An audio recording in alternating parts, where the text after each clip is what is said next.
नमस्कार, खबरों की खबर में आपका स्वागत है। मैं हूं संकेत उपाध्याय। अब बलिया की तस्वीरें तो आपने बहुत देखी हैं, आप दिन भर से देख रहे होंगे। उससे जुड़े हुए जो 3 महत्वपूर्ण सवाल हैं वो हम खबरों की खबर में आपको दिखाएं और विस्तार से सारी चीजें आपको समझाएंगे भी बाद में।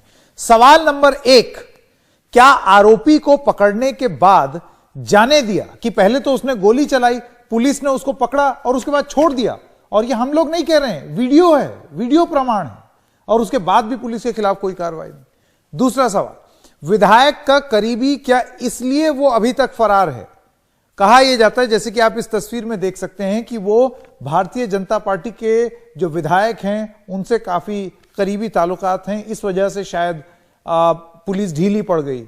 सबसे पहली बात, उसको पकड़ के जाने दिया, ऐसा ही क्यों किया गया?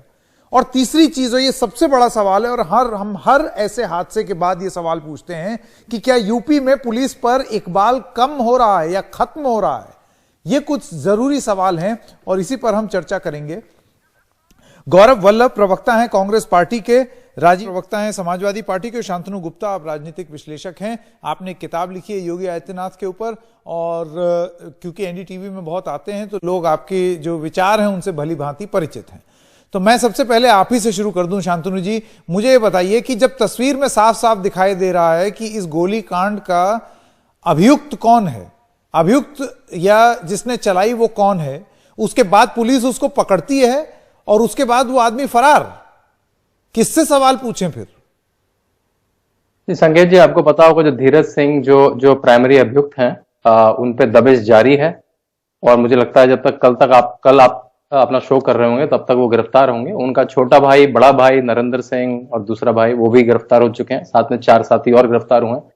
अगर प्राइमा फेसी ऐसा पाया गया कि एसडीएम, सीओ या कुछ पुलिस वालों की कुछ गलती रही, उनको भी सस्पेंड कर दिया गया है, तो मेरे ख्याल से जांच हो रही है। हमें थोड़ा धैर्य रखना चाहिए कल तक, जब तक आप अपना शो कर रहे होंगे। जैसी मेरी जानकारी है, जितनी मेरी जानकारी है, मैं शांतनु जी आपकी अगर इस बात से इत्तेफाक भी रखूं, मैं आपसे ये जानना चाहता हूं कि पुलिस इतनी कमजोर कैसे हो गई कि एक आदमी को, अभियुक्त को पकड़ के छोड़ दिया और अब वो फरार हो गया है? और ये कैसे कर सकती है पुलिस? हमने देखा वो एक अकेला था और 4-5 पुलिस वाले इर्द गिर्द, फिर भी फरार। देखिए, एग्जैक्ट वीडियो ना तो आपके पास है ना मेरे पास है। जो वहां पे लोग हैं वो स्थानीय स्थिति बता पाएंगे कि कैसे उसको पकड़ा, कैसे वो छूट गया, क्या उसको पकड़ा था या नहीं था। उस पर अटकलें लगा के जेम्स बॉन्ड बनने से मेरे ख्याल से कुछ नहीं होगा। पुलिस ने अलग अलग टीमें बनाई हैं, पुलिस ने अपनी अपनी टीमें बनाई हैं, और उसके भाई को पकड़ दिया। अगर पुलिस को फेवर करना होता या प्रशासन को फेवर करना होता तो उसका भाई और उसमें क्या फर्क है, उसके 2 भाई और उसमें क्या फर्क है? उसके जब भाई को पकड़ लिया, दबिश बनी हुई है। जब तक आप, मुझे लगता है कल शो कर रहे होंगे, तब तक वो जेल की सलाखों के पीछे होगा। देखिए, योगी राज है, यहाँ लड़के गलती करेंगे तो जेल में जाएंगे, लड़के गलती हो जाती ही नहीं होगा। यहाँ पे लड़के गलती करेंगे, एनकाउंटर होगा, अगर दबिश बनेगी, अगर काउंटर फायरिंग होगी तो मारे भी जाएंगे, और नहीं तो जेल की सलाखों में सड़ेंगे। राजीव राय, क्योंकि यहां जिक्र हुआ लड़कों से गलती होने की, तो जाहिर सी बात है ये मुलायम सिंह यादव जी के उस बयान के बारे में बात कर रहे हैं शांतनु गुप्ता, तो मैं आपको राइट टू रिप्लाई दे दूं। राजीव राय जी। संकेत जी, अब इनकी बात का क्या रिप्लाई करें? इनकी कैजुअल भाषा जेम्स बॉन्ड मत बनिए। मैं आपको बता दूं संकेत भाई, इनसे पूछ लीजिएगा, ये पहली घटना नहीं है जब बलिया के पुलिस अपराधियों को पकड़कर आज से 3.5 महीना पहले एक महिला पीसीएस अधिकारी इनके भारतीय जनता पार्टी के चेयरमैन की, जो नगर पालिका के चेयरमैन के थे, फर्जी बिल पर साइन नहीं की तो उसको मारकर लटका दिया गया। 3.5 महीना हो गया। जिस तरह की भाषा आज ये बोल रहे हैं ना, 3.5 महीना पहले यही भाषा बोली गई। परसों हाई कोर्ट ने उनका एंटीसिपेटरी बिल रिजेक्ट कर दिया। आज तक 3.5 महीना में बलिया के पुलिस, उस समय भी पकड़े गए थे, छोड़ दिया, और आज तक नहीं पकड़े गए जब तक हाई कोर्ट ने रिजेक्ट कर दिया था।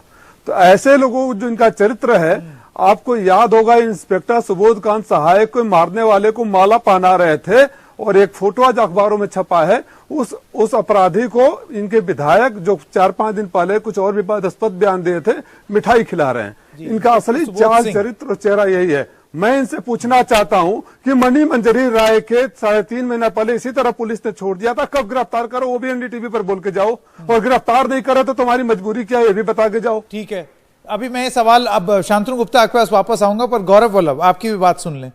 देखिए, ऐसा है, पुलिस एकदम भारी तादाद में वहां मौजूद थी, और सबसे आश्चर्यजनक बात यह और घबराहट वाली बात यह है कि यह पूरा प्रकरण पुलिस की मौजूदगी में हुआ है। आदमी कब पुलिस को बुलाता है? जब कोई समस्या होती है। यहां पुलिस पहले से मौजूद थी, प्रशासन मौजूद था और प्रशासन की मौजूदगी में यह हुआ और वो फरार है। अब यह कहना कि उसको पकड़ लिया जाएगा और कल तक हो जाएगा, उस समय क्यों नहीं हुआ? इसीलिए हमारा तीसरा सवाल जरूरी सवाल है कि क्या पुलिस का इकबाल कम हो रहा है?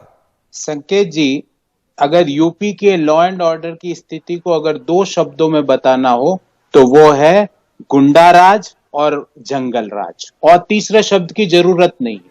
और मैं ये क्यों बोल रहा हूं, आपका पहला सवाल था पकड़ने के बाद क्यों छोड़ दिया। जैसे हाथरस की बेटी के समय ऊपर से फोन आया था ना, कलेक्टर साहब बोल रहे थे ऊपर से फोन आ रहा है, जो वो पुलिस वाले बोल रहे थे ऊपर से फोन आ रहा है, वो ऊपर से फोन आ गया होगा। दूसरी बात आपने कही विधायक साहब, ये वही विधायक है, ध्यान रखना संकेत भाई, जिन्होंने हाथरस की बेटी के लिए बोला था लड़कियों को संस्कार होने चाहिए।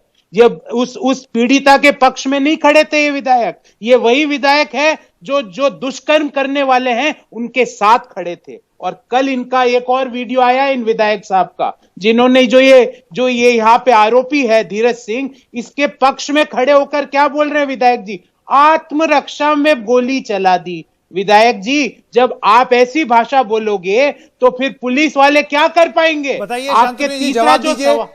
अगर विधायक इस तरीके की बात बोलेंगे, जाहिर सी बात है जो पुलिस प्रणाली है आज की डेट में, हम लोग पुलिस एक्ट 1860 को मानते हैं और वो अंग्रेजों के जाने के बाद अब राजनीतिकों को रिपोर्ट करता है, मतलब स्टेट सरकार को रिपोर्ट करता है। Law and order state subject है। स्टेट में किसकी सरकार है? बीजेपी की। ये विधायक किसके हैं? भारतीय जनता पार्टी के। तो विधायक जी जो बोलेंगे पुलिस वही तो मानेगी। कैसे आप उम्मीद कर सकते हैं? संकेत, अगर आपको लगता है कि पुलिस योगी राज में ऐसा चलती है तो जानकारी गलत है आपकी। सुरेंद्र सिंह विधायक है, 300 से ज्यादा विधायक हैं भारतीय जनता पार्टी के उत्तर प्रदेश में। उसमें सुरेंद्र सिंह एक विधायक है, ना तो वो मुख्यमंत्री है, ना प्रदेश के अध्यक्ष है, ना उप मुख्यमंत्री है। तो आप समझ सकते हैं उनके बयान पर उनसे सवाल जवाब हुए कि उन्होंने पहले ही ये बोल दिया कि आत्म सुरक्षा में चलाइए। उनसे आप बिल्कुल पूछिए, वो कई चैनलों पे भी दिखे मुझे, आप उनसे बिल्कुल उन्हें बुलाइए, चैनल पे पूछिए। और मैं और मुझे लगता है पार्टी भी उनके किसी भी बयान से सरकार नहीं रखेगी। अगर करती तो पार्टी उसके भाई को क्यों पकड़ती, उसके छोटे भाई को क्यों पकड़ती, उसके साथियों को क्यों पकड़ती, उस पर क्यों दबिश बनाती? वो पुलिस से कैसे छूट गया? बहुत बार फरार हो जाते हैं, बहुत बार अपराधी फरार होते हैं। ये भी केस है। अगर जो भी लापरवाही बरती जाएगी। नहीं शांतनु गुप्ता, आपकी बात से ऐसे लग रहा है कि एकदम बिल्कुल प्रोसीजर का मामला है, बस हो जाएगा, कोई दिक्कत नहीं, कल तक। ये बड़ी ब्यूरोक्रेटिक टाइप जवाब दे दिया आपने। 28-30 घंटे हुए हैं, 28-30 घंटे हुए हैं। पूछ लीजिए, पुलिस प्रशासन है, बड़ा एरिया है, एक एक करके बहुत बड़ा एरिया है पूर्वोत्तर का, बड़ा एरिया। राजीव राय आना चाहते हैं और फिर गौरव वल्लभ। शांतनु भाई, आप ये बता दीजिए, आप तो बड़े अधिकार के साथ बोल रहे हैं। मंजरी राय का सिमिलर केस में हुआ था। अपराधी सारे पुलिस के सामने थे, डीएम के सामने थे, और जो ही एफआईआर हुआ उसको फरार कर दिया गया। 3.5 महीना हो गया उनके लिए भी इतने दावे के साथ बोल दीजिए ना एक बार, क्या कोई तकलीफ है या ऊपर से फोन आ गया है? जो बल्ला भाई बोल रहे थे कि ऊपर से फोन आ जाता है और आप बोल रहे थे विधायक जैसा कर रहे हैं, तो ये योगी की सरकार जो अपराधियों की सरकार है, कहीं एडीजे रैंक का एडीजीपी रैंक का पुलिस अधिकारी बयान दे देता है कि कुछ अपराध नहीं हुआ है, कहीं विधायक देता है। शांतनु गुप्ता, लेकिन सिर्फ ये बोल देना कि भाई वहां पर पुलिस प्रशासन जो है उसने ठीक से काम नहीं किया, इस वजह से सस्पेंड। पुलिस इस तरीके से काम नहीं करती। गिरफ्तारियां भी हो रही हैं, गिरफ्तारियां हो रही हैं, लेकिन पुलिस इस तरीके से काम नहीं करती। आप ये मुझे बताना चाह रहे हैं कि पुलिस इतनी सक्षम नहीं है कि लोगों को पकड़ ना पाए? पकड़ रही है ना, उसके भाई को पकड़ा, उसके छोटे भाई को पकड़ा, वो फरार है, वो भी पकड़ा जाएगा। कैसे हो गया? बताइए। टीमें बन चुकी है उसके सामने। देखिए, अगर पुलिस की मौजूदगी में हुआ इसका मतलब पुलिस कमजोर है। बहुत सारे क्राइम पुलिस की मौजूदगी में हुए हैं, उत्तर प्रदेश से लेकर कश्मीर से लेकर केरला तक। आप अगर अपनी रिसर्च टीम को बोले अभी आपको 5 मिनट में 100 एग्जांपल दे देंगे। तो ये कोई तर्क नहीं है, पुलिस के सामने बहुत सारे। मैं आपको बंगाल के उदाहरण दे दूंगा, केरला के दे दूंगा, राजस्थान के जो उदाहरण आपको अच्छे नहीं लगते हैं अमूमन। नहीं, क्यों नहीं अच्छे लगते? मुझे सारे उदाहरण, एक सेकंड, इसमें अच्छे और बुरे की बात नहीं है शांतनु गुप्ता, अच्छे और बुरे की बात नहीं है। बात यह है कि पुलिस की मौजूदगी में यहां पर यह प्रकरण हुआ और उसके बाद हम अब ये आरोप लगा रहे हैं कि वो पुलिस वाले सस्पेंड कर दिए जाएंगे या उनके खिलाफ एक्शन होगा। क्या वो पुलिस वाले अपने दम पर ये कर सकते? अगर उनको अपने पे छोड़ दी जाती तो क्या ऐसा होता? गौरव वल्लभ, आखिरी आपका इंटरवेंशन। संकेत, कंक्लूड कर। पुलिस वालों पे कार्रवाई करो जो दोषी है, पर उस एमएलए के खिलाफ कार्रवाई होनी चाहिए कि नहीं, मैं आपके दर्शकों से पूछता हूं, जो आज उस अपराधी के साथ खड़ा है और बोल रहा है कि उसने अपनी आत्मरक्षा में गोली चला दी। ये कौन सी भाषा बोल रहे हैं एमएलए? अगर आप एक उत्तर प्रदेश में सुशासन का नमूना देना चाहते हो तो आज अभी इसी समय उस एमएलए को पार्टी से निकालो और एमएलए की सदस्यता रद्द करो, ताकि एक मैसेज जाए। वरना आपके एमएलए जो बोलते पुलिस वाले तो वो करते हैं। अगर वो एमएलए बोल देते कि इस अपराधी को पकड़ के रखो, तो आज वो अपराधी पुलिस के हाथों में होता। पुलिस के ऊपर अपने अपराध का ढोलना गलत बात है। उत्तर प्रदेश की पुलिस आज भी इतनी सक्षम है कि उसको फ्री हैंड दे दिया जाए तो कोई भी अपराधी, भले वो एमएलए ही क्यों ना हो, उसको पकड़ लिया जाए। किसी भी राज्य को एक सरकार जो है वो अपनी पुलिस को नहीं देती, कोई फ्री हैंड नहीं देता, चाहे वो कांग्रेस की सरकार हो, सपा की सरकार हो, सब पर आरोप लगे हैं कि वो पुलिस पर दबदबा बना के रखते हैं। तो ये तो एक ऐसा आर्गुमेंट है जिसमें सारे नेता अपने आप को दोषी पाएंगे। ये तो एक ऐसा आर्गुमेंट है जिसमें सारे नेता अपने आप को दोषी पाएंगे। मेरे पास वक्त खत्म हो गया है, लेकिन ये बहुत ही गंभीर विषय है और हम आगे भी इस पर चर्चा जारी रखेंगे। लेकिन अभी के लिए फिलहाल इतना ही। आप तीनों का बहुत बहुत धन्यवाद। एक छोटे से ब्रेक के लिए रुक रहे हैं, अभी हाजिर होते हैं।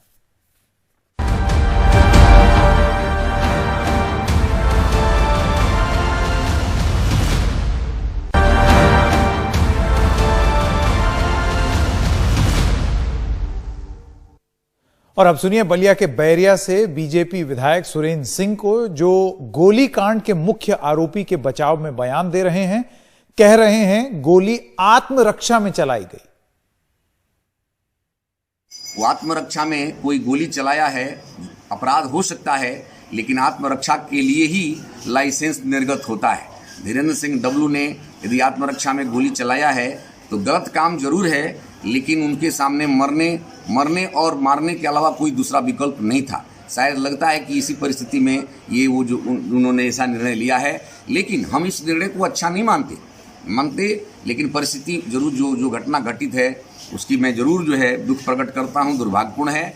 लेकिन प्रशासन से जरूर अपील करूँगा कि आप न्याय के पक्ष को ध्यान में रखते हुए दोनों पक्ष की पीड़ा को समझें और जो भी जिस अंश में दोषी है उसके ऊपर कार्रवाई करने का कृपा।